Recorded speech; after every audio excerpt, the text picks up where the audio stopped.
2023, une année que Roman Reigns a marqué de son empreinte. Entre la storyline de la Bloodline qui a passionné les fans pendant des mois, des segments dignes du cinéma, des matchs mémorables, bien qu'ils aient été plus rares que jamais, et un règne historique qui ne cesse de battre des records. C'est un plaisir de vous retrouver sur Johnny Catch pour se replonger ensemble show après show dans l'année 2023 du Tribal Chief. Vous allez être dans une immersion totale et revivre chacune de ces rivalités dans les moindres détails. Et vous apprendrez tout ce que j'en ai pensé, et vous risquez d'être surpris. Et puis, au passage, vous découvrirez aussi les coulisses et les secrets derrière toutes ces storylines, et croyez-moi, ils valent le détour. Vous êtes bien sur Johnny Catch, l'année 2023 de Roman Reigns, c'est parti!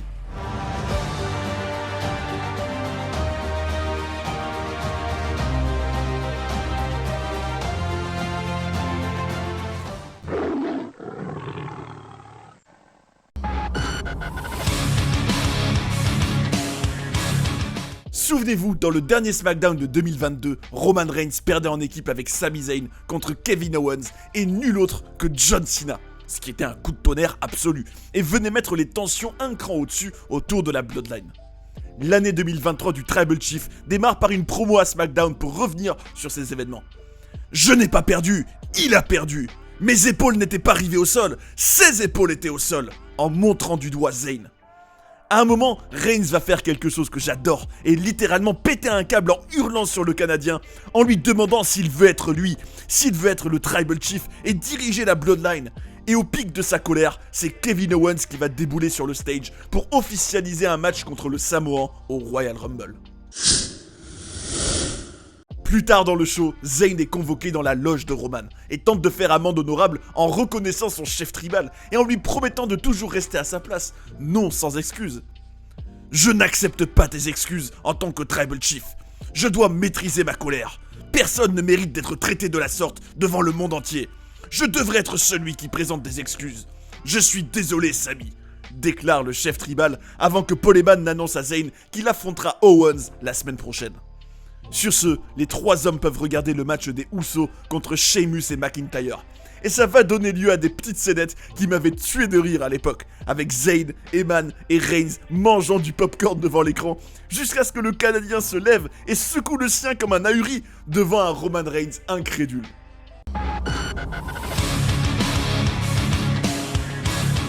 On démarre directement avec une arrivée de la Bloodline dans le parking. Et comme toujours, l'attitude très extravagante de Zayn contraste avec le sérieux de Reigns, qui lui met un vent légendaire, qui laisse vraiment Sami bouche bée, c'est le cas de le dire. Quelle classe de Roman quand même, en sortant de la bagnole, la puissance absolue. On retrouve notre chef tribal dans sa loge plus tard dans le show, et il accueille celui qu'on pourrait appeler Barberousse. Alors que ce dernier tente d'expliquer qu'il a été un peu tiraillé la semaine dernière, Roman lui demande de se barrer. Et le jeu d'acteur de Paul Heyman est sensationnel quand il fait de grands gestes à Zayn derrière le dos de son patron. Paul Heyman tente de raisonner son chef tribal et lui dit une phrase que Vince McMahon avait dite à propos de Paul Heyman lui-même. Peut-être qu'il vaut mieux avoir Zayn dans le château en train de pisser dehors que de l'avoir hors du château en train de pisser dedans. Une nouvelle fois, le chef de la table va s'excuser à demi-mot pour son excès de colère plus tôt dans le show et met en avant Heyman qui lui a permis d'y voir plus clair. « Je mettrai toujours les intérêts de la Bloodline au-dessus de tout », lui promet le Canadien. Et cette fois, Reigns ne lui mettra pas devant au moment où Barberousse lui tendra le poing pour un check. C'est l'heure de signer le contrat en vue d'officialiser le match entre le champion et son challenger. Et celui qui enchaîne les main events de WrestleMania a à peine le temps de s'installer qu'il est brutalement attaqué par son challenger avec un stunner et une violente projection sur la table sous les cris d'un Heyman absolument terrifié.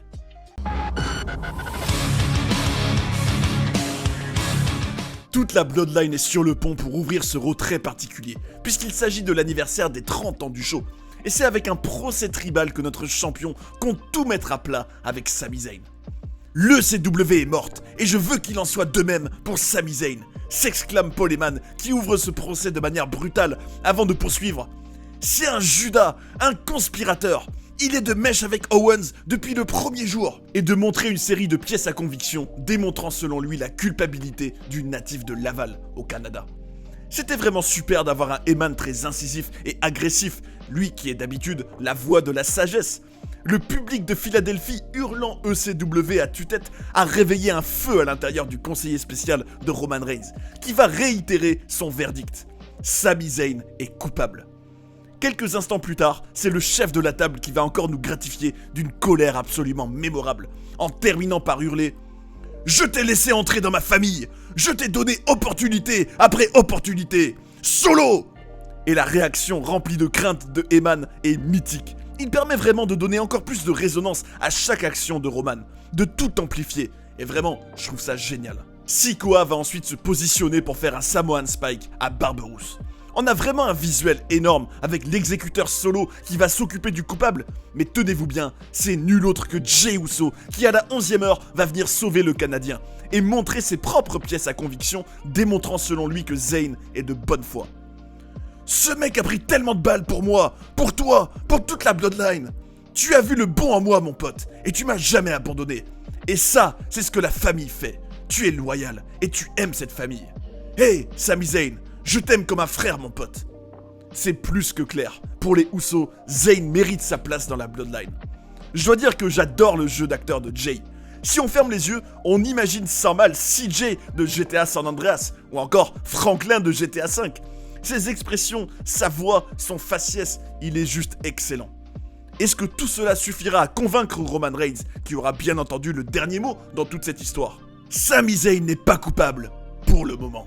Et tu peux regarder Jey et le remercier, car il vient de t'offrir un sursis. Un segment vraiment mémorable. Et d'ailleurs, c'est à noter que tous les segments de Roman Reigns sont toujours produits par l'officiel Michael Hayes.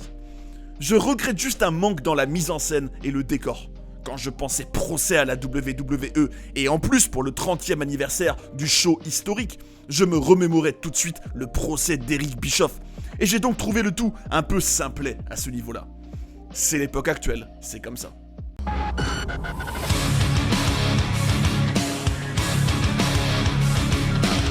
C'est à l'Alamodome de San Antonio dans le Texas qu'a lieu le premier live event de notre rétrospective. Et ce soir, on sent que la tension est à son comble, suite à toute la montée en pression qu'on a vécue ces dernières semaines. Ce qui m'excitait surtout, c'était pas le match, mais toutes les possibilités autour de celui-ci. Et surtout, de savoir comment les choses allaient se goupiller.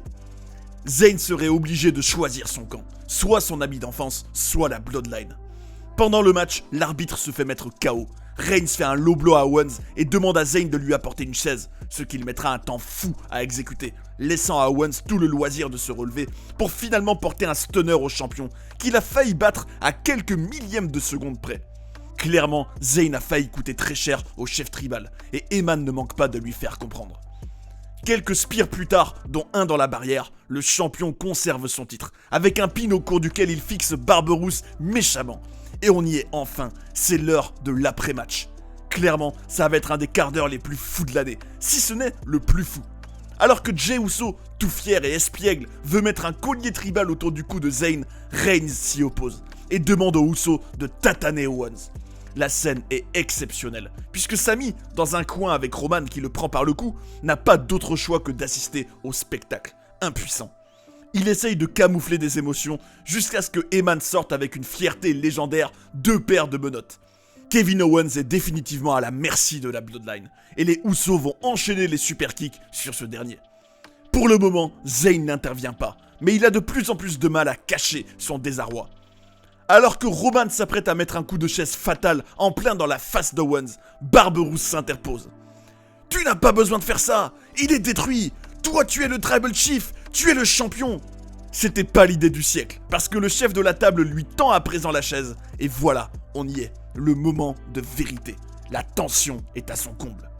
Ce mec est une encre, il te tire vers le bas depuis le début, il se fout de toi. Moi, je fais attention à toi, je t'aime, je t'ai tout donné, s'exclame Roman Reigns dans une tirade exceptionnelle et qui m'a vraiment mis les frissons. Zayn se met à pleurer, et là, Reigns va nous offrir un moment d'énervement exceptionnel, en poussant Zayn pendant qu'il lui hurle que c'est toute sa vie. La voix cassée du chef tribal, son expression du visage, tout est absolument parfait. Et Reigns excelle vraiment dans ce registre, bien plus que quand il se la joue cool. Le leader de la Bloodline a à peine le temps de se retourner que Zayn fracasse son dos avec une chaise sous une pop absolument monstrueuse du public. Cette fois c'est trop. Jimmy et Solo tatanent violemment Zayn, alors que Reigns est d'abord assis par terre, en train de péter un câble, puis en train de hurler qu'il lui a tout donné. Encore une fois, Roman est absolument extraordinaire. Si la notion de charisme était quantifiable et pouvait remplir une fiole en verre, elle aurait explosé en une fraction de seconde à ce moment-là. La tension est maximale, et Jey Uso va s'en aller complètement tiraillé. Reigns va ensuite démolir Zayn à coups de chaise avec une violence inouïe. Ils l'ont édité sur le network, et quel dommage, mais à ce moment-là, la foule hurle « FU Roman », ce qui ajoute encore plus de folie à ce moment, qui est pour moi un des plus tarés de l'histoire, et qu'il ne faut jamais oublier. J'ai rarement vu un tel niveau d'intensité, une telle tension. C'est même plus du catch là, et pour moi, Roman Reigns a été absolument magistral ce soir-là, et a sorti la meilleure performance de sa carrière, j'ai pas peur de le dire. Il est vraiment extraordinaire dans ce registre, je le répète, que ce soit contre Jey Uso fin 2020, ce soir, et c'est aussi pour ça qu'une potentielle rivalité contre The Rock m'excite autant. C'est pas pour le match, mais pour l'histoire et les possibilités qu'il y aurait autour. Plus c'est personnel et profond, plus Roman se surpasse et excelle. Et apparemment, ça a même été apprécié par tous ses collègues, puisqu'un bon nombre de catcheurs et d'employés de la WWE s'étaient réunis backstage devant le moniteur pour suivre le match. Ce qui montre bien à quel point cette storyline suscitait un intérêt important.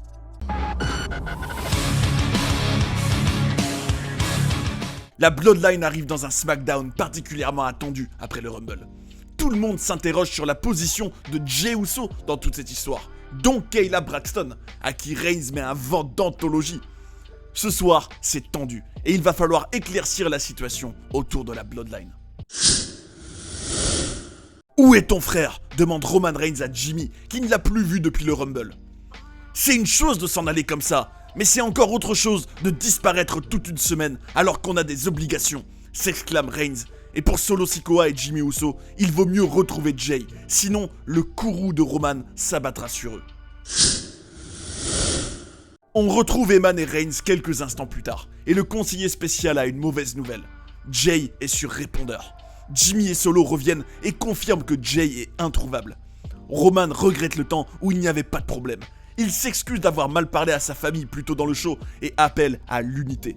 Il leur dit qu'il les aime et les invite à aller manger des sushis dans son bus pendant que lui va aller sur le ring et s'exprimer sur la situation actuelle. Nouveau t-shirt, nouvelle page pour Roman Reigns. Pour Michael Cole en tout cas, on a assisté au début de la fin de la Bloodline au Royal Rumble. Ce que tempère Wade Barrett, pour qui le Tribal Chief va tout arranger. Le chef de la table va donner sa version de l'histoire. Pour lui, il a donné à Zayn l'opportunité de sa vie, et ce dernier l'a utilisé, lui et sa famille. Un homme cagoulé attaque Roman par derrière, et sans surprise, il s'agit de Barberousse. La guerre est officiellement déclarée. « Donne-moi une chaise !» demande Roman à Paul, et lorsqu'il se retourne pour frapper le Canadien avec, ce dernier lui porte un spear, avant d'essayer de le tataner avec la chaise. Heureusement pour Reigns, il parvient à s'extirper au dernier moment. « Je veux t'affronter et je veux ton titre !» se met à hurler Zayn avant d'être attaqué par Solo et Jimmy alors que le public réclame Jey. Roman remonte sur le ring, bloque Zayn dans un coin et lui dit qu'il veut le fracasser devant sa famille à Montréal au prochain Premium Live Event, comme lui a fracassé sa famille. Une nouvelle fois, Roman va exceller dans ce registre et mettre une tension énorme dans cette fin de show.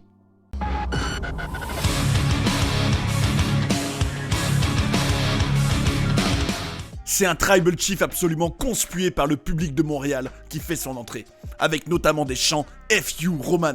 Le tout est assez épique, et cette soirée d'hiver promet d'être bien chaude.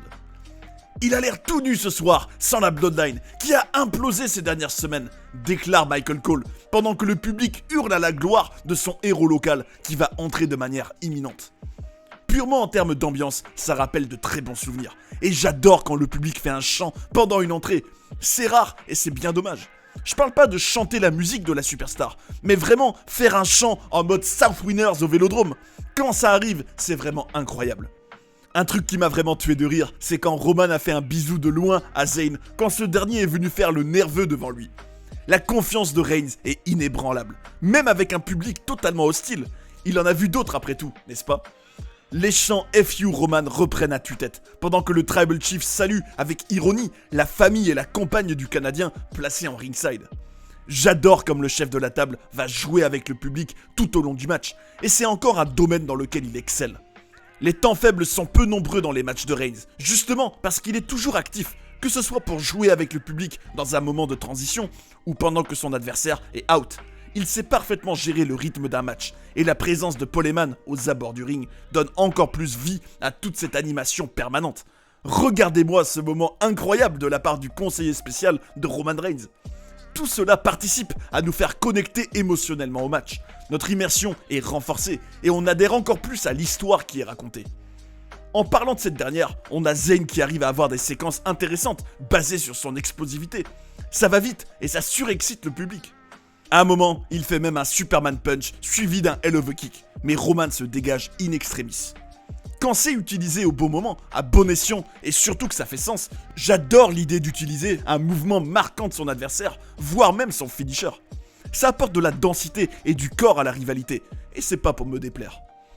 Tout comme au Rumble, on a droit au traditionnel ref bump, avec Zayn faisant le tomber jusqu'à 10, et je déteste ces moments, parce que Roman y paraît vraiment faible, mais on y reviendra bien plus tard. Jimmy vient attaquer Zayn avec un super kick et un splash. Et là, comme par magie, un arbitre arrive pour faire le tomber pile à ce moment-là. Mais Zayn se relève devant une foule en délire. Et là, c'est reparti pour Roman, qui pète à nouveau un câble avec sa voix cassée et ses cheveux en pagaille. Une nouvelle fois, il n'y a plus d'arbitre. Et alors que Reigns allait tataner Barberousse avec une chaise, Jey Uso apparaît et se met en travers de son chemin. « Tu prends encore parti pour lui ? Ce sera moi ou lui !» Et là, le chef tribal tend la chaise à Jey, et j'adore cette écriture qui s'inscrit pleinement dans la continuité de ces dernières semaines. C'est à relever d'ailleurs que le succès de toute cette histoire était remarquable, puisque les contenus avec Roman Reigns et Sami Zayn ont généré près de 20 millions de vues sur l'ensemble des réseaux sociaux de la WWE. En tout cas, la tension est maximale. Que va faire Jey ? On assiste encore à un moment hors du temps, et on est suspendu à notre écran. Reigns va pousser Jey, tout comme il avait poussé Zayn au Rumble, en lui criant « Mais qu'est-ce qui va pas chez toi ?» avant que le Canadien fasse un spear en direction de Roman, qui l'évite, et c'est bien Jey qui l'encaisse. Le chef de la tribu fracasse ensuite Zayn à coups de chaise, et lui porte un spear fatal. 1, 2, 3, le règne de Roman se poursuit non sans controverse. La fin du show est un fanservice regrettable selon moi, avec Owens qui apparaît pour tataner Roman et qui parvient à démonter ce qu'il reste de la Bloodline avant de s'associer à Zayn pour littéralement exploser Roman Reigns. À 1 mois et demi de WrestleMania, voir Reigns étalé au sol, je suis pas vraiment fan. Mais je peux comprendre que la WWE voulait offrir ce moment à Sami. On voit d'ailleurs sa compagne lui crier qu'elle l'aime dans un moment déchirant.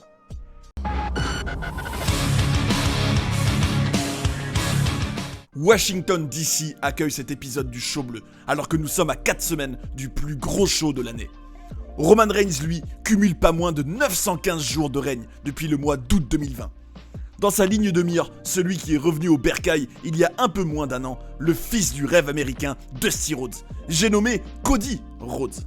Ce dernier va d'ailleurs faire son entrée alors que le champion aura à peine eu le temps de demander à la foule de le reconnaître. Je dois dire que je suis pas vraiment fan de l'attitude de Cody pendant son entrée. J'aurais préféré qu'il se tienne droit et marche en direction de Roman en le fixant dans les yeux, plutôt que de sautiller et gesticuler partout en poussant des petits cris un peu ridicules. En revanche, j'apprécie beaucoup qu'il ait un costume cravate. C'est le moment de vérité pour Rhodes, le moment où il va définitivement devoir franchir un cap et passer au niveau supérieur. Reigns va jeter les titres au sol, devant Cody, et lui demander d'un air narquois de quoi il veut parler. L'American Nightmare commence par féliciter le chef tribal pour tout ce qu'il a accompli, avant de faire un point sur sa propre carrière en voulant montrer que pour lui, rien n'est impossible, pas même battre Roman Reigns. Le Samoan va immédiatement le remettre à sa place, en lui rappelant qu'il n'a jamais eu de chance pour le titre, et encore moins fait le main event de WrestleMania. Il y a une galaxie d'écart entre les deux hommes. Quelque chose que j'ai adoré et que j'attendais dans cette storyline, c'est qu'on bascule sur du personnel. Reigns va évoquer le père de Cody, sa corde sensible. Et d'ailleurs, on voit directement Cody avoir le visage qui change et être crispé. Le Tribal Chief va jusqu'à imiter Dusty Rhodes, qui lui disait qu'il avait ce hit factor, ce truc qui ne s'achète pas. Roman va ensuite prononcer une phrase qui brise le cœur et nous fait ressentir une forte empathie pour Rhodes. Tu veux savoir ce qu'il disait à propos de toi ? Avant d'avoir un long silence, et Roman qui dit « Rien ». C'est aussi brutal qu'inattendu. Et après lui avoir dit que Dusty lui manquait à lui aussi, le champion va promettre à son challenger de lui apprendre tout ce que l'American Dream n'a pas pu avant de lui tendre la main. Tu as envoyé Monsieur Heyman me parler à Raw pour me dire la vérité, n'est-ce pas? Si c'est la vérité, alors tu es le fils que mon père a toujours voulu. Et ça change tout, parce que ce n'est pas un rêve, une volonté ou un désir qui a besoin d'être mené au bout, mais bien toute mon histoire. Et ma seule manière d'exister est de te battre à WrestleMania. Que le meilleur gagne, s'exclame celui qui a gagné le Royal Rumble en serrant la main de celui qu'il veut terrasser sur la plus grande scène du monde. J'ai vraiment trouvé cette promo très bonne, parce que les deux se sont pris l'un et l'autre très au sérieux, mais aussi parce que c'était personnel et donc profond. Par contre, ça fait bizarre de passer à Cody alors qu'on était vraiment dans une histoire de fou avec les Canadiens. C'est difficile de pleinement s'immerger émotionnellement dans tout ça, tellement ça semble sortir de nulle part. Mais cet échange entre les deux y aide beaucoup. On notera quand même que dans ce show, Zayn va s'adresser à la Bloodline et que le main event sera Solo Sikoa contre le natif de Laval. On s'y perd un peu. Reigns fait savoir à Jimmy Uso qu'il commence vraiment à perdre patience et qu'il vaut mieux que la situation autour de Jay s'éclaircisse rapidement et envoie Jimmy chercher des informations. Jimmy revient avec des nouvelles toutes fraîches. Elles ne vont pas plaire au chef tribal. Jay veut qu'on le laisse tranquille. Pour Roman, il ne reste plus qu'une seule solution. Si on se débarrasse du problème Zayn, Jay reviendra au bercail et tout ça sera de l'histoire ancienne. Jay a une semaine, et s'il ne revient pas dans la Bloodline d'ici là, Jimmy sera tenu pour responsable. On notera qu'en fin de show, et sous le regard excédé de Roman, Jimmy n'a pas réussi à régler le problème Sami. Ce SmackDown se termine avec Reigns à bout de nerfs devant son téléviseur, pendant que Zayn parade.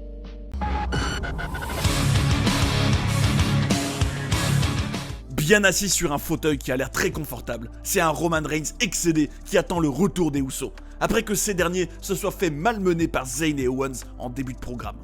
Il demande à tout le monde de quitter la pièce, sauf Jay, à qui il demande des comptes sur son absence. « Est-ce que tu es avec nous? Es-tu toujours de ma famille ?» demande celui qui s'approche des 1000 jours de règne, ce à quoi Jay lui répond droit dans les yeux et sans l'ombre d'un doute. « Je suis avec toi, je suis ton sang, Ous !» Et là, Roman va faire quelque chose qui fait tout le charme de cette grande histoire depuis fin 2020, en disant à Jay qu'il l'aime. J'aime ce côté sentimental qu'on ne voit pas si souvent dans le catch. Ça donne de l'épaisseur et surtout du cœur à l'histoire. Ça l'humanise, et d'ailleurs, je regrette souvent de ne pas avoir plus d'humain dans notre belle passion. Par exemple, toute la quête de Cody Rhodes mérite vraiment de mettre beaucoup plus d'attrait sur les émotions, et j'espère que ce sera le cas. Alors qu'un peu plus tôt dans le show, il avait ordonné aux frères Uso, via Paul Heyman, d'aller se détendre pour le reste de la soirée, le Tribal Chief fait son entrée devant le public de St. Louis, dans le Missouri. Une nouvelle fois, le leader de la Bloodline a à peine le temps de demander au public de le reconnaître que les battements de cœur de la musique de son rival se font entendre, ce qui ne manque pas d'agacer celui qui est au sommet de la WWE. Quelques woho plus tard, les deux se retrouvent face à face. Reigns va attaquer très fort, en disant à Cody, droit dans les yeux, « Tu n'as plus voulu jouer Stardust, alors tu t'es enfui. Puis tu as créé une compagnie dans laquelle tu n'as même pas réussi à être populaire. Puis tu t'es enfui à nouveau. Ensuite, tu es revenu ici, et tu t'es à nouveau enfui, car ton pectoral n'a pas supporté la pression. » Ce à quoi Rhodes répondra quelque chose de très marquant, selon moi. « J'ai commencé à l'âge de 20 ans, et j'ai essayé d'être une superstar. Parfois, j'aimerais vraiment être une superstar. Et peut-être qu'au fond de moi, je suis un catcheur. Et je promets qu'un jour, on reviendra sur la différence entre les deux. Mais pour l'heure, Cody continue sa tirade, en promettant au champion qu'il va perdre à WrestleMania, et que Jay va le quitter. Puis, ce sera au tour de Jimmy, puis au tour de Solo, et enfin de Heyman. C'est donc au tour de Rhodes de jouer sur les émotions et la corde sensible de Roman. Et c'est efficace, puisque ça ébranle le champion qui va immédiatement quitter le ring, laissant Solo Sikoa face à face avec Cody. L'American Nightmare va attaquer le neveu d'Umaga, qui va vouloir répliquer avec son finisher, mais Roman va l'en empêcher. Ce soir, Rhodes a réussi à pénétrer dans la tête de Reigns.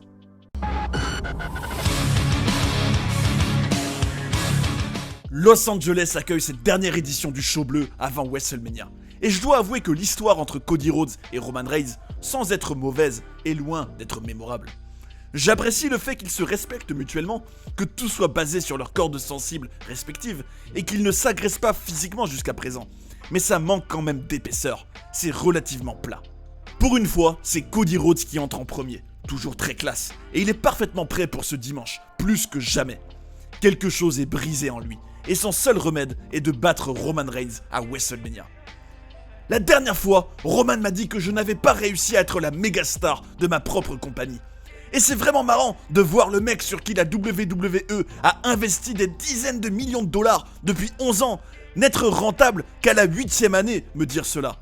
Ce dimanche, à WrestleMania, je termine, et c'est cette fois le Tribal Chief qui va venir interrompre brutalement Cody Rhodes. J'adore la manière avec laquelle il va tourner autour de son challenger en le regardant de haut. Contrairement à Cody, qui tenait à créer une connexion avec le public, Roman se fout complètement d'eux. Ce n'est pas à eux de le reconnaître ce soir, mais bien à Cody Rhodes. Roman soulève la ceinture alors que sa musique redémarre. C'est d'une pauvreté affligeante, du pur remplissage.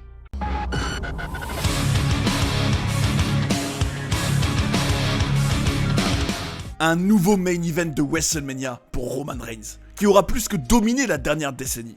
Mais est-ce que Samantha Irvin devra annoncer un nouveau champion à la fin de cette 12 soirées du mois d'avril ?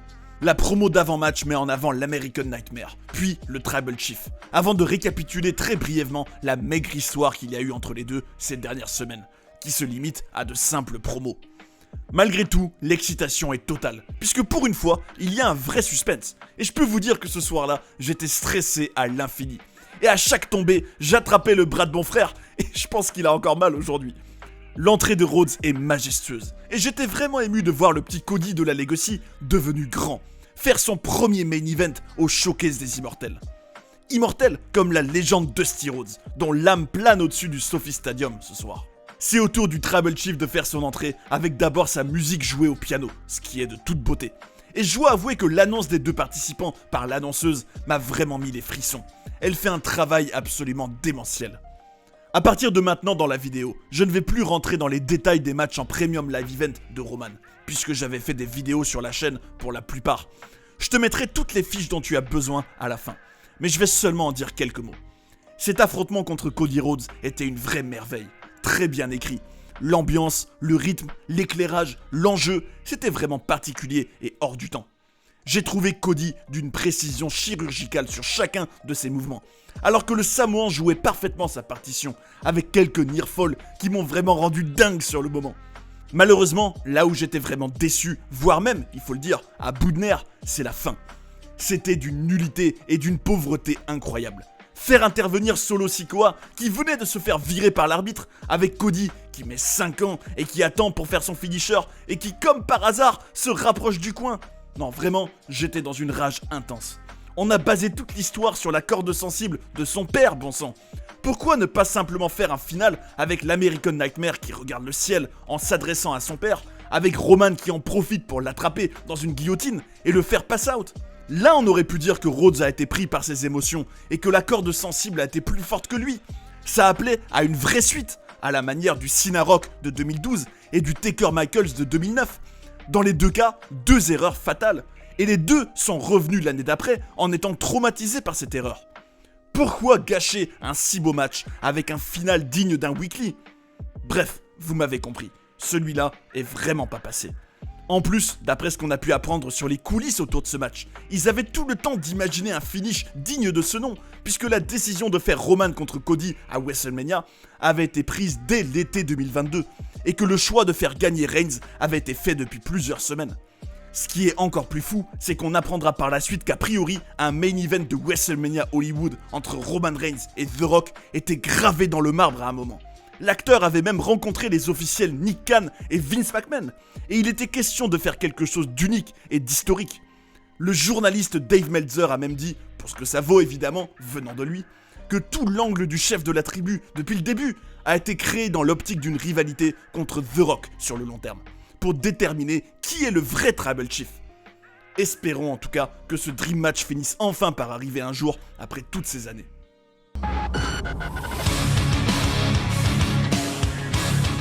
Ce Raw d'après WrestleMania va être ouvert par un Triple H des grands soirs, et qui avec l'âge ne perd en rien sa capacité à être extrêmement intense.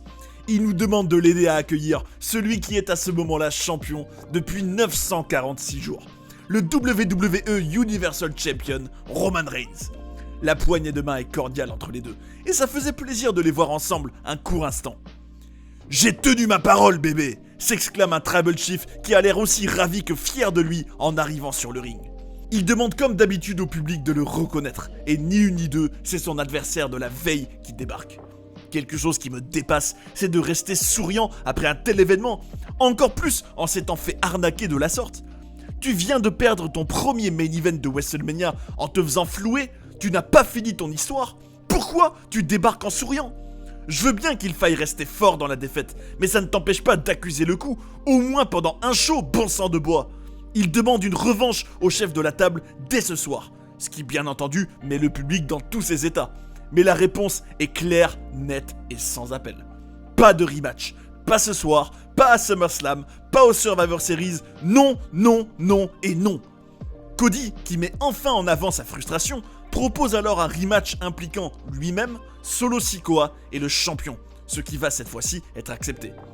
Question, qui sera le partenaire de l'American Nightmare ? Alors que Eman et Reigns le troll, c'est la musique de la bête incarnée, Brock Lesnar, qui résonne dans l'arène. De manière très surprenante, je dois l'admettre. Ce début de show est dingue, et en même temps, avec un tel star power, il n'y a pas de hasard. L'association naissante entre Lesnar et Rhodes ravit le public. Et franchement, j'avais vraiment très hâte de voir ce match par équipe digne de WrestleMania. On retrouve cette Bloodline version réduite en backstage, et le Tribal Chief n'a qu'une question à poser à son conseiller spécial. Savait-il que Brock Lesnar serait là ce soir ? C'est le lendemain de WrestleMania. D'habitude, Brock Lesnar prend entre 6 et 9 mois de pause à cette période, mon chef tribal, clame Eman. Mais Roman est confiant. Il va exploser Lesnar comme il le fait d'habitude, puis Cody. Je dois dire que l'entrée de Reigns en mode combat avec Sikoa en guerrier samoan à sa gauche et un Eman hyper classe à droite est vraiment somptueuse. Les trois ont une excellente alchimie selon moi, et le tout dégage un vrai sentiment de puissance et de réussite. WrestleMania a laissé des traces, puisque notre chef de la tribu a le bas du dos couvert de bandages, et le public lève le doigt pour le reconnaître alors qu'on s'apprête à assister à un match de dingue. Rhodes puis Lesnar font leur entrée à leur tour. Mike Rome annonce les participants avec brio, mais Lesnar claque un F5 d'anthologie sur le perdant du main event de la veille. Personnellement, je l'avais vraiment pas vu venir, mais pas du tout, et j'étais dégoûté, car forcément, plus de matchs par équipe. En revanche, j'étais heureux de retrouver un Lesnar heel, car j'ai vraiment du mal avec lui en mode gentil et souriant. Notre Tribal Chief s'en va donc tranquillement et avec un air ravi.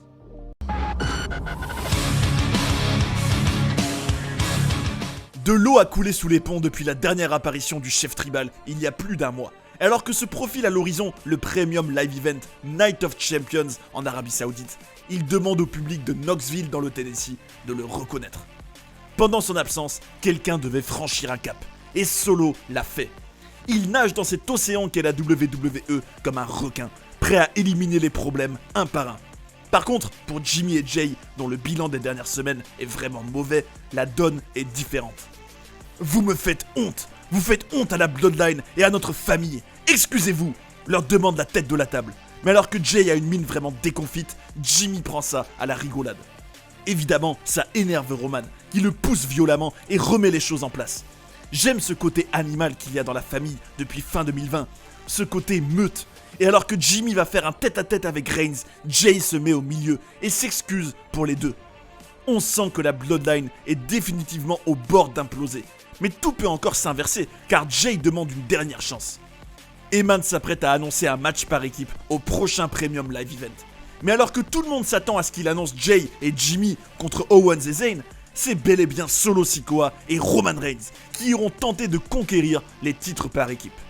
Le sang de Jey Uso n'a fait qu'un tour, et Roman dédie déjà cette future victoire à la plus grande équipe de tous les temps. Afa et Sika, les Wild Samoans. J'adore la manière avec laquelle Reigns insiste sur le nom de l'équipe avec une voix hyper grave. Il quitte le ring, laissant les Usos dépités.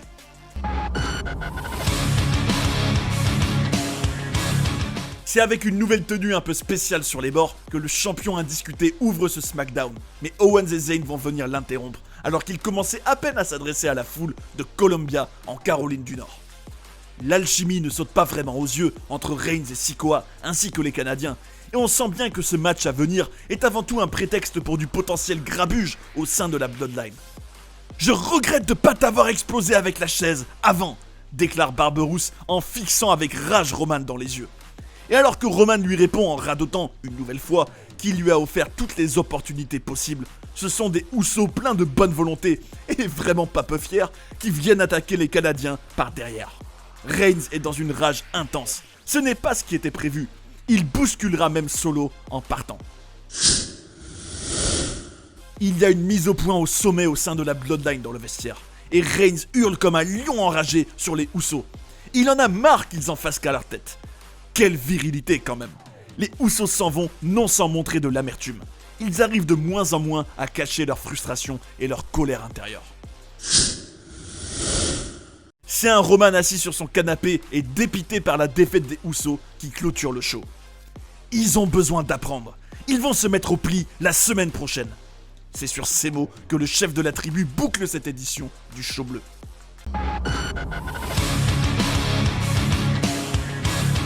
À 24 heures de leur match à Night of Champions, Solo Sikoa et Roman Reigns sont reçus dans le Kevin Owens Show. Mais en attendant, on retrouve le chef tribal et ses acolytes dans le vestiaire. Les frères Usos ne sont pas conviés au match de demain, et Roman le regrette. En revanche, ils sont cordialement invités à la célébration des 1000 jours de règne de Roman au prochain SmackDown. Jimmy se lève et veut s'en aller, car il en a marre des réflexions de Reigns, mais ce dernier lui demande de s'asseoir. Il refuse et subit une humiliation de son chef tribal. « Tu vas me respecter, m'obéir et me reconnaître !» s'exclame Roman. Jay raisonne alors les deux hommes, alors les deux quittent la pièce. On retrouve les Canadiens sur le ring. Et alors que Roman Reigns et Solo Sikoa sont attendus, c'est d'abord Paul Heyman puis les Usos qui débarquent à toute allure. Owens tente de rentrer dans leur tête en leur disant que Zayn a raison depuis le début. Roman Reigns est un narcissique qui les utilise et ne pense qu'à lui-même. Roman Reigns est peut-être la tête de la table, mais vous en êtes le cœur. Que serait la Bloodline sans vous ? Il vous manipule, déclare Owens. Et c'est sous le regard absolument médusé de Paul Heyman que Jimmy Uso va franchir la ligne rouge en déclarant qu'il est le Tribal Chief pendant que son frère lève le doigt. La réaction d'Heyman et la joie d'Owens à ce moment-là, combinée au travail des commentateurs, nous font pleinement réaliser qu'on vient d'assister à un tournant historique. Reigns arrive sur le ring d'un pas plus que décidé, sans doute son entrée la plus rapide de l'année. Il confronte Jay puis Jimmy pendant que Zayn lui dit que la Bloodline est en train de sombrer et que c'est uniquement de sa faute. Le show se termine par Solo Sikoa qui démonte les Canadiens pendant que Reigns démolit le décor complètement enragé avant de faire un spire d'anthologie à Zayn. L'intensité du moment est folle. Reigns arrive toujours à faire monter la tension de 10 crans en un rien de temps.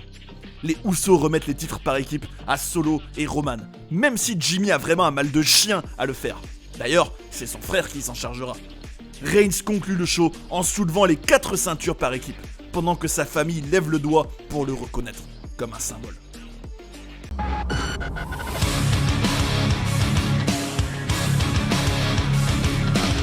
Alors qu'il avait été particulièrement fringant à la conférence de presse de la veille, Roman Reigns fait son entrée avec Sikoa et Heyman, devant un public dans lequel il est plus difficile de trouver un individu sans téléphone braqué sur le chef tribal que l'inverse. Triste époque. Le pire étant ceux qui regardent la mégastar à travers leurs pixels au lieu d'au moins profiter en filmant. Cela n'empêche pas Roman Reigns d'atteindre les 1000 jours de règne, salué par de superbes drapeaux du public saoudien au bord du ring. Pour fêter ça, c'est Paul Heyman qui va annoncer Sikoa et surtout Roman. Je suis pas fan parce que ça rappelle son duo avec Lesnar, mais c'est une occasion spéciale, alors ça va. Je dois avouer que j'étais pas vraiment intéressé par ce match. Un peu comme au Rumble, j'étais plus intéressé par les alentours, et notamment la situation de la Bloodline. Comme d'habitude, on aura un ref bump, avec un spear de Roman sur l'arbitre, devant un Heyman choqué au possible, ce qui donne un visuel hilarant. Alors qu'Owens s'apprête à exploser Reigns sur la table des commentateurs, les frères Usos lui sautent dessus. Les choses sérieuses commencent enfin. Ils s'en prennent à Zayn, qui est sur le ring, mais celui-ci parvient à esquiver un double super kick qui atterrit droit dans la face de Solo Sikoa. Reigns a tout vu au bord du ring et va être encore une fois à bout de nerfs. Il hurle sur Jay en le poussant, et encore une fois, la scène gagne 10 points de tension en quelques secondes. Mais c'est lorsque Jimmy va le tataner avec un super kick que le public va exploser. Et franchement, il y est vraiment pas allé à moitié. Je fais ce que tu aurais dû faire il y a longtemps, hurle Jimmy avant d'aller tataner une nouvelle fois Roman et de crier de colère dans une rage vraiment très intense. Son jeu d'acteur est vraiment sensationnel. Jay est sous le choc et vraiment tiraillé entre son frère et Roman. Et les deux s'en vont, laissant les Canadiens tataner Sikoa pour la victoire. Ce soir, la Bloodline a explosé pour de bon. Et Jay répète inlassablement à son frère sur le stage « Mais qu'est-ce que tu as fait ?» alors que Roman est assis par terre en train d'essayer de réaliser.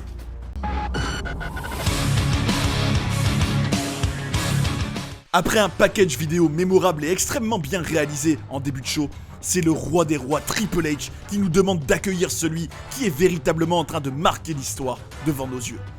Roman fixe son titre universel, qui l'accompagne depuis si longtemps pendant son entrée, car c'est ce soir que le nouveau titre de champion indiscuté va lui être présenté par The Game. Je trouve la ceinture jolie, mais en avoir deux en imposer plus. Pourtant, je suis vraiment pas fan du titre universel depuis sa création en 2016. Rien que le nom. Comme un symbole, et peut-être en guise d'adieu à sa ceinture bleue, Reigns va demander à l'univers tout entier de le reconnaître quand les Usos vont faire leur apparition. Jimmy se tient droit comme un piquet devant le chef tribal qui lui demande de frapper son frère pour lui régler son compte. La seule chose ici qui a besoin d'être réglée, c'est toi, lui rétorque Jimmy sous les ovations de la foule. Il n'a pas frappé Roman en Arabie Saoudite pour prendre le pouvoir ou devenir le nouveau chef tribal, mais pour raisonner Roman, dont l'attitude dépasse l'entendement selon lui. Il tente d'ouvrir les yeux à Solo, qui reste stoïque comme à son habitude. Et Roman lui tend le micro pour qu'il nous dise à qui il est fidèle dans ce ring. « Je te reconnais mon chef tribal, mais ces deux-là, ce sont mes frères », déclare le dernier arrivant dans la Bloodline. Et alors qu'il se rapproche des Usos et s'aligne avec eux face à Roman, Jimmy laisse une dernière fenêtre d'opportunité à Roman. Reigns s'approche de lui pour le tataner, mais comme souvent, c'est Jay qui se met entre eux. « J'ai besoin de toi et de toi. On est une famille. J'ai besoin de vous, hurle Jay. Et Jimmy surenchérit. On est plus forts tous ensemble. Régnons sur cet endroit en étant unis, en étant une famille. Face à ce moment humain et très touchant, Roman, qui ne manque jamais de rappeler à ses cousins à quel point il les aime, fonce prendre dans ses bras Jimmy en pleurant, avant de prononcer dans le micro « Non », alors que Solo Sikoa fait un Samoan Spike à Jimmy, laissant Jay au chevet de son frère dans un désarroi total. Le jeu d'acteur de Roman pendant le câlin était de haute volée. Ses expressions faciales, ses mouvements. Et alors qu'il est sur le point de quitter l'arène, Paul Heyman lui demande ce qui va arriver à Jay. Il va faire comme il fait d'habitude, se mettre au pli.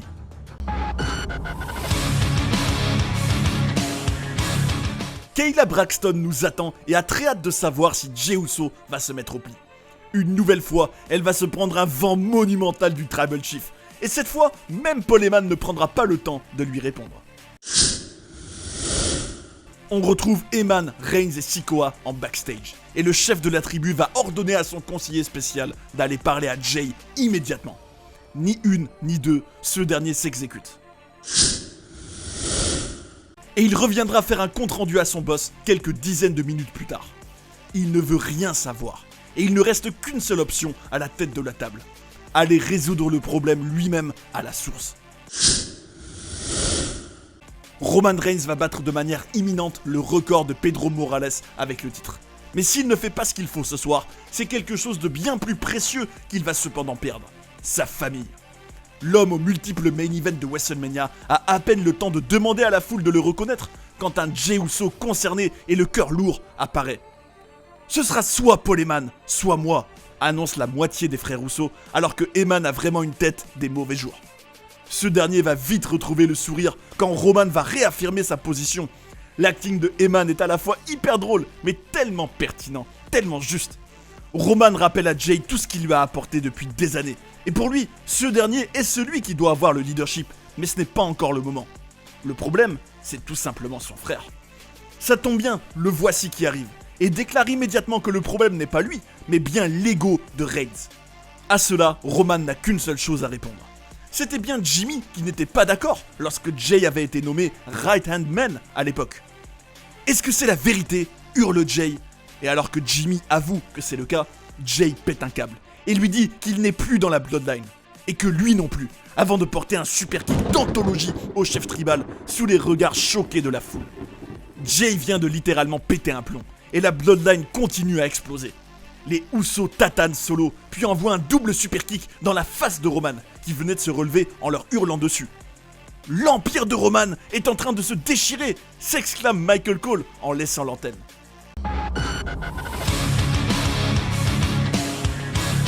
SmackDown se déroule pour la première fois de l'histoire dans l'arène O2 de Londres, à seulement 24 heures d'un Bloodline Civil War présenté en mode Hollywood. C'est avec une mine des mauvais jours que Roman Reigns, accompagné de son conseiller spécial Paul Heyman et par le chien fou Solo Sikoa, fait son entrée, arborant un t-shirt The Only One, contrastant avec le We the Ones de ses cousins.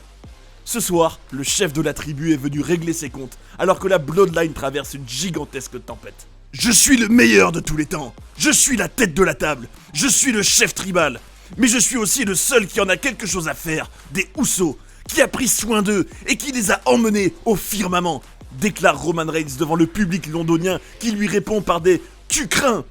Non, non, non, non, je vais vous dire ce qu'il craint, être trahi par sa famille. Et Reigns va ensuite demander à ses cousins de venir sur le ring, mettre un genou au sol, le reconnaître et ensuite ils passeront à autre chose. Les Usos font leur apparition et mettent immédiatement les points sur les i et lui promettent qu'il sera pin demain soir, ce qui n'est plus arrivé depuis 3 ans. Les Usos votent pour Solo Sikoa qui selon eux ferait un nouveau Tribal Chief de qualité. Et c'est malin de leur part, parce qu'on voit immédiatement le chien fou regarder le chef tribal et préparer son pouce. Les Usos attaquent par la suite Roman et Solo, et le show se termine dans un imbroglio dont Reigns sortira fort avec un Superman Punch sur Jay avant de tataner toute la sécurité. Mais Jay sortira de sa boîte pour faire un splash qui mettra tout le monde à terre. La guerre est déclarée.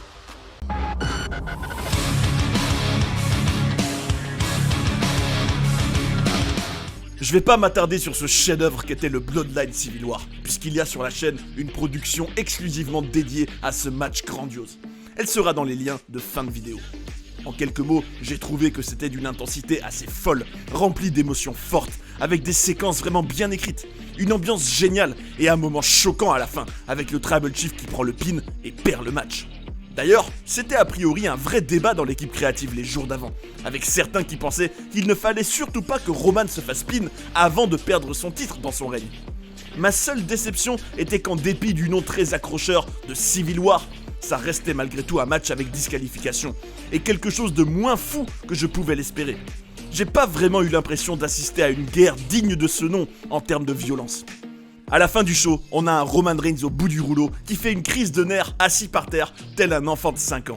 L'été risque d'être extrêmement chaud du côté des Samoans.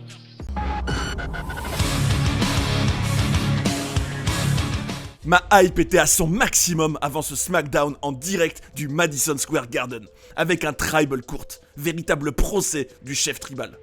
Moi qui voulais voir Roman dans le dur depuis un moment pour qu'il retrouve de la hargne et fasse évoluer son personnage, j'étais servi. Les Usos, pas peu fiers de leur succès au dernier Premium Live Event, se présentent avec un t-shirt The Real Ones et célèbrent leur victoire. Il a été battu, 1, 2, 3, se réjouissent les Samoans avant que Paul Heyman et Solo Sikoa se présentent face à eux.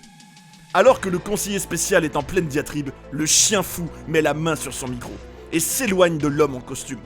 La musique de la tête de la table retentit, et fait aussi rare que symbolique, il va entrer tout seul. Malgré le fait qu'il ait subi le pin, Reigns réaffirme sa position de chef tribal. Et si ce n'est pas le chef tribal qui a demandé ce procès, alors il n'est pas officiel. La tête de la table veut alors savoir qui a demandé ce procès. Mais les Usos ne se laisseront pas manipuler cette fois, et commencent à diffuser des pièces à conviction, montrant tous les excès de colère de leur ancien leader. « Je l'ai fait pour vous !» s'exclame Roman Reigns en pointant du doigt Jay, Jimmy et Solo. « J'ai fait le main event de WrestleMania bien avant que la Bloodline existe. Je n'avais pas besoin de la Bloodline, c'est elle qui avait besoin de moi. Et vous trouvez rien d'autre à faire que cette compilation pour m'humilier alors que ma fille regarde ? Je n'ai pas besoin de tout ça, je n'ai pas besoin du pouvoir, je n'ai pas besoin d'argent. » Sur ce coup-là, Roman a vraiment été très fort, parce qu'il a repris la main, réaffirmé son autorité et proclamé son indépendance. Un vrai coup de maître, mais le meilleur était encore à venir. Le chef tribal va littéralement enlever son collier pour le donner à Jay avant de se mettre à pleurer, d'enlever sa ceinture, mettre un genou à terre devant Jay, toujours en pleurant. Et alors que Jay se baisse pour le consoler, il le démonte avec un low blow, À ce moment-là, j'étais tellement à fond dans le segment, c'était vraiment incroyable. L'intensité, les émotions, encore un moment totalement hors du temps et un chef-d'œuvre absolu des Samoans. Solo va ramasser le collier, le regarder en le convoitant pendant un long moment avant d'être attaqué par Jey Uso qui s'en prend également à Roman. Eman est littéralement en pleurs. Jey va être attaché au ring avec les cordes pendant que Roman va tataner son frère devant lui avec la ceinture, les escaliers, puis Solo Sikoa terminera le travail avec un splash sur la table alors que Roman jetait l'escalier sur Adam Pearce et les officiels qui venaient tenter de régler la situation. Jey part accompagner son frère en direction de l'hôpital. Ce segment est pour moi un des meilleurs de l'année. Et encore une fois, on a l'impression de quitter l'univers du catch pour entrer dans autre chose. Reigns a fait un coup de maître. Largement en position de faiblesse avant le show, il a réaffirmé toute sa puissance et inversé la vapeur, alors que les Usos étaient au sommet en début de retransmission. Le jeu d'acteur de Roman tout le long était excellent. Et je dois dire que j'ai aussi adoré son look avec ce superbe t-shirt. Pour l'anecdote, ce segment a été bien plus long que prévu, ce qui a contraint la WWE à raccourcir, voire supprimer des matchs qui étaient prévus. Mais on peut dire que ça valait le coup quand même, vu que ce segment du Tribal Court a eu la meilleure audience depuis des années, avec plus de 3 millions de téléspectateurs. Et c'était a priori une des très rares fois dans l'histoire qu'un show de catch a été l'émission anglophone la plus regardée de la semaine à la télévision. On retrouve Roman et Solo dans la loge du chef tribal. Eman arrive et prévient Roman. Jey Uso est revenu dans l'arène et il te cherche. Il n'aura pas à attendre longtemps puisque le chef tribal sera dans le ring en train de l'attendre, lui répond le champion. Chose promise, chose due, le multiple main eventer de WrestleMania est au centre du ring et demande à tout New York de le reconnaître. La musique de Jey retentit et alors qu'il est attendu sur le stage, c'est dans le public qu'il fait son entrée en véritable homme du peuple. Il se jette sur le chien fou Sikoa et le tatane un bon coup avant d'exploser Roman Reigns avec une chaise. Solo remonte sur le ring pour défendre le chef tribal mais se prend un super kick et plusieurs coups de chaise ultra violents. Alors que Reigns, sur le stage, ne peut qu'admirer ce triste spectacle, mais le pire est à venir. Main event, Jey Uso va se saisir du titre de Roman, ce qui va excéder ce dernier, et lui annoncer qu'à SummerSlam, il le challenge officiellement dans ce qui sera un Tribal Combat. La balle est maintenant dans la cour de Roman Reigns, prévient Michael Cole pour clôturer un show dont l'intensité aura été maximale.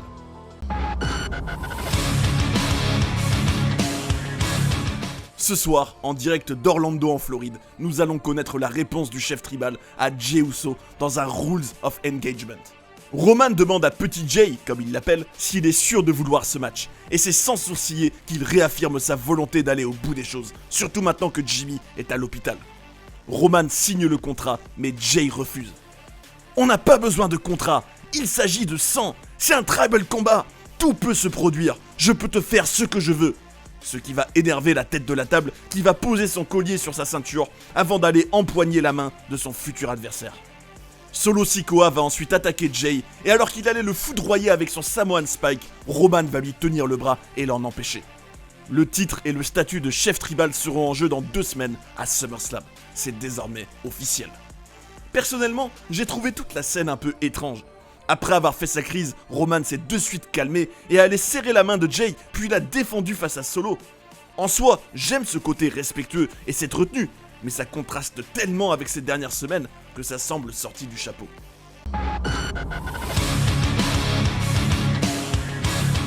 Main event, Jey Uso est maintenant dans votre ville! S'exclame celui qui ouvre le show dans le ring en levant le doigt avant que la musique du chef tribal se fasse entendre. Les enjeux seront au sommet à SummerSlam, dans un match où tout sera possible. Roman Reigns va immédiatement remettre celui qu'il appelle désormais officiellement Petit Jey à sa place, en lui disant que quand le chef tribal est annoncé pour son show, c'est lui qui ouvre ce dernier.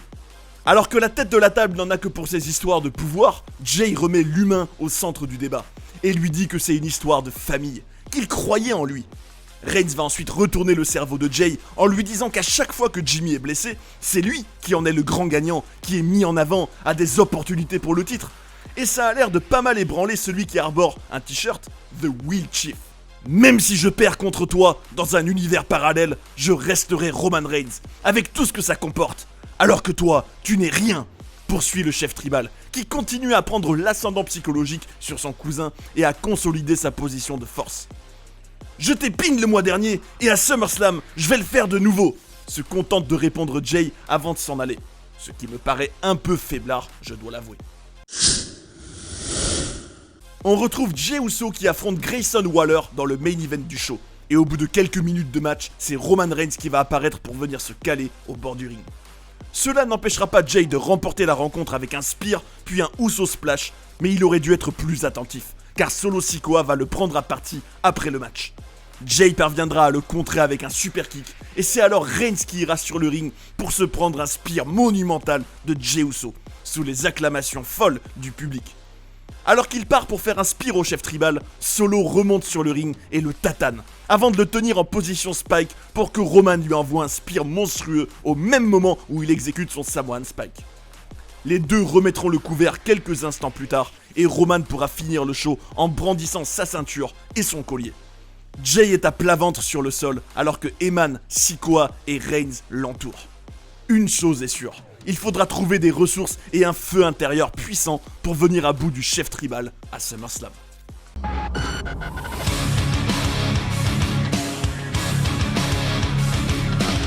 Une nouvelle fois, je vais pas m'attarder sur ce match, puisqu'il y a sur la chaîne toute une vidéo où je rentre dans les détails. Elle sera aussi dans l'écran de fin. En quelques mots, j'ai quand même été déçu par ce match, dont j'ai trouvé l'écriture très moyenne. C'était assez lent et les deux ne semblaient pas être dedans. Pour moi, il n'y avait aucun suspense, et on aurait dit qu'ils avaient tout misé sur le retour de Jimmy et sa trahison sur Jay pour que tout le monde reparte satisfait du match avec un pseudo-moment historique. Malgré quelques belles séquences à souligner et des moments assez cool, le tout reste oubliable. Et si on compare cet affrontement à ceux que Roman et Jay avaient eu fin 2020, il fait quand même pas le figure.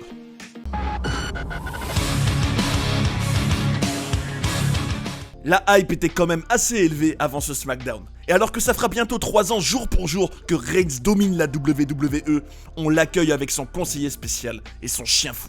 « Où est Jimmy ?» demande Roman à Paul. Paul ne sait pas, mais ce dernier va apparaître aux abords du ring.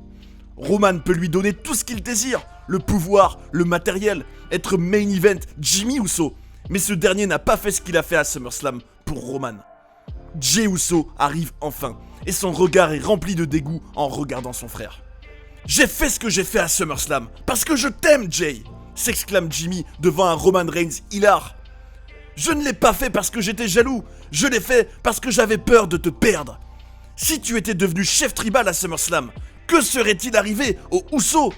Tu serais aussi devenu comme lui, corrompu par le pouvoir, un trou du égomaniaque, poursuit-il en terminant par dire à Jay qu'il l'aime et qu'il peut le tataner s'il le veut. On voit à ce moment-là un Roman espiègle qui lui dit en arrière-plan « Fais-le, fais-le !» Ce qui est vraiment drôle, je trouve. Jay refuse et Jimmy quitte le ring. Le chef tribal reprend la parole en disant qu'il avait prévenu Jay. Ce dernier lui envoie un super kick suivi d'un spear avant de demander à son frère de revenir aux abords du ring.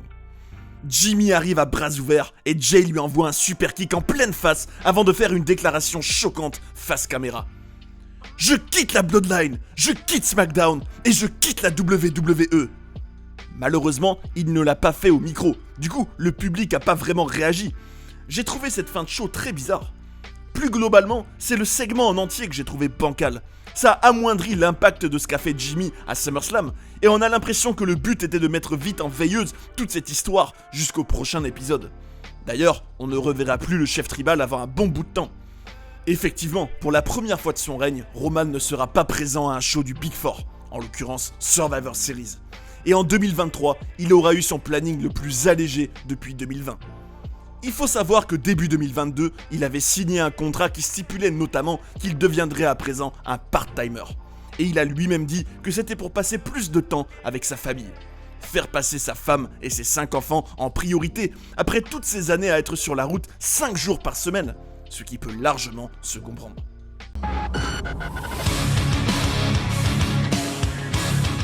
C'est John Cena qui ouvre le bal pour ce SmackDown premiere. Mais il faudra seulement un court instant pour que notre chef tribal débarque avec un retour qui m'avait un peu déçu après tant d'absence. Un t-shirt qui rappelait l'époque Big Dog, toujours cette charte aux couleurs rouges malgré la fin de la Bloodline et alors que j'attendais du doré, et surtout un Roman avec toujours cette même attitude légère et cool que j'apprécie pas des masses. John Boy, Hollywood, si tu veux ouvrir mon show, tu devrais le faire de la bonne manière, déclare Reigns avant de demander au public de le reconnaître. À ce moment-là, j'étais tout heureux de voir Reigns et Cena ensemble sur le ring, parce que je trouve leur alchimie exceptionnelle. Et je regrette de ne pas en avoir eu plus que 2 dans l'histoire, dont un en Big Dog. Bon, c'est vrai que Cena a pris un sacré coup de vieux, et c'est justement pour ça qu'il va d'abord gentiment reconnaître son chef tribal, avant de présenter le nouveau challenger au titre, LA Knight. Ce dernier va lui reprocher d'être un champion qui ne défend pas souvent son titre. Et très franchement, même si j'aime beaucoup LA Knight, l'alchimie avec Reigns, mais aussi son manque de crédibilité face au chef tribal, faisait que j'étais pas vraiment impliqué. Ça allait être une tatane facile comme tant d'autres pour le Samoa.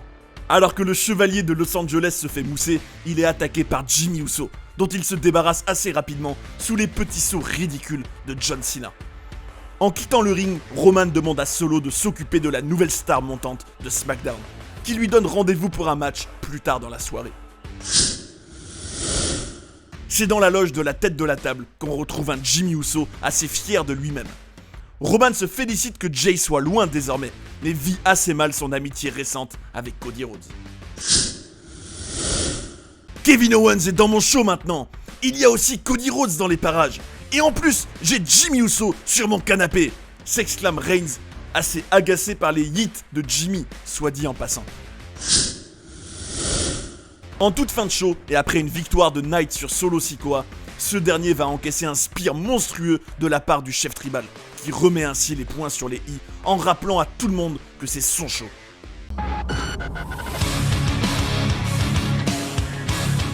C'est l'heure d'officialiser l'affrontement entre le multiple main eventer de WrestleMania et la star montante LA Knight, qui a le culot d'interrompre l'entrée de Roman en passant à côté de lui comme si de rien n'était, ce que je dois l'avouer, j'ai trouvé très drôle. Celui-ci va ensuite s'asseoir à la place qui est d'habitude réservée à Reigns, le bout de table. Il vient d'enchaîner 2 sacrilèges et tente de montrer que sa puissance est équivalente à son bronzage californien. Le chevalier de Los Angeles signe ensuite le contrat avant de s'adresser à Roman avec un dédain au moins équivalent à la pop de la foule pour sa nouvelle coqueluche. Comme souvent, et comme il le fait si bien, Reigns va lui rappeler qu'il n'a jamais eu de match pour le titre auparavant, et donc jamais signé de contrat. « On va faire ça en douceur pour ta première fois, joli cœur », lui déclare Roman, avant de signer à son tour. Je trouve le champion extrêmement gentil avec son adversaire, parce que selon moi, son attitude aurait déjà dû l'énerver au plus haut point. « Puisque je suis ici, je suis la tête de la table. Alors, reconnais-moi », nous dit LA Knight, avant de prévenir Roman de ne pas le sous-estimer, puisqu'après seulement 1 an ici, il est déjà assis en bout de table. Alors certes, c'est sa première fois, mais il n'a besoin que d'une seule, et ça, c'est juste un fait de la vie. Yeah!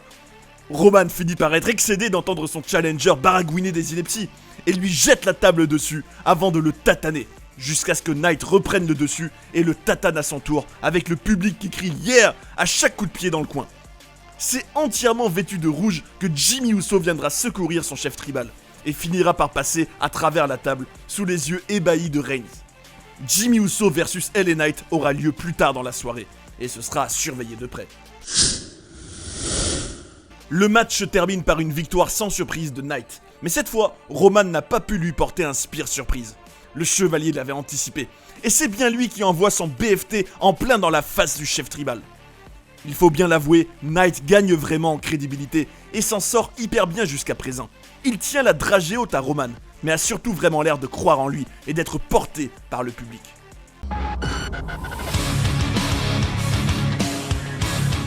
Roman Reigns arrive en direction du ring après quelques provocations d'LA Knight qui a ouvert le show. Le chef de la tribu est extrêmement sérieux dans son regard et son attitude, et je trouve ça très bien. Je suis Roman Reigns, le chef tribal, la tête de la table et le visage de la WWE. Beaucoup de choses ont changé ici.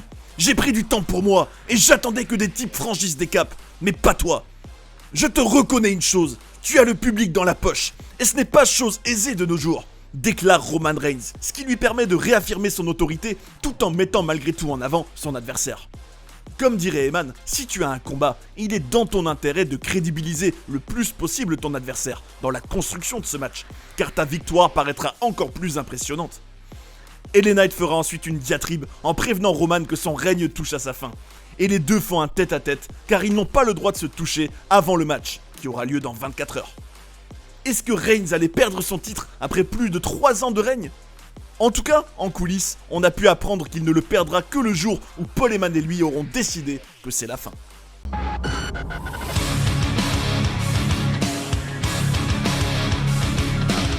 C'est l'heure du dernier match de l'année pour Roman Reigns, et c'est son adversaire LA Knight qui va entrer le premier sous les acclamations du public.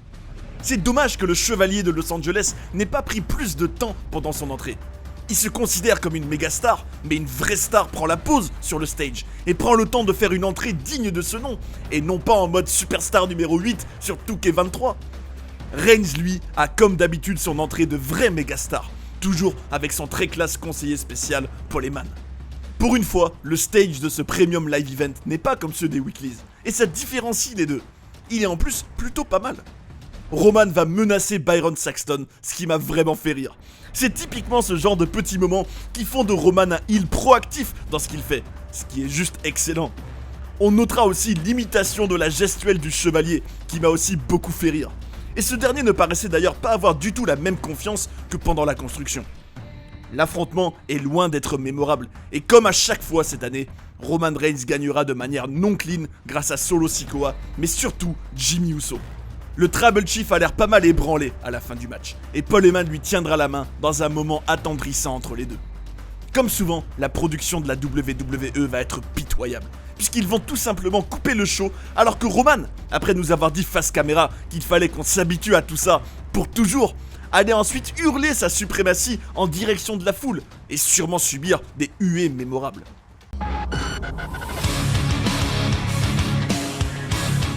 Plus d'un mois après son dernier match, nous avons droit à la dernière apparition de l'année pour notre chef tribal. Et il va particulièrement mettre en avant quelqu'un de son entourage à cette occasion. Un homme qui a tout sacrifié, qui sait comment représenter la famille et la garder au sommet de la montagne. Et s'il arrivait quelque chose à Roman, ce serait cet homme qui prendrait la relève. Il est le prochain dans la lignée, il est le prochain chef tribal, Solo Sikoa. Pendant tout le discours de Roman, on pouvait voir Jimmy être tout heureux en arrière-plan et acquiescer. Mais ce sera bien à Solo que Roman ira faire un câlin.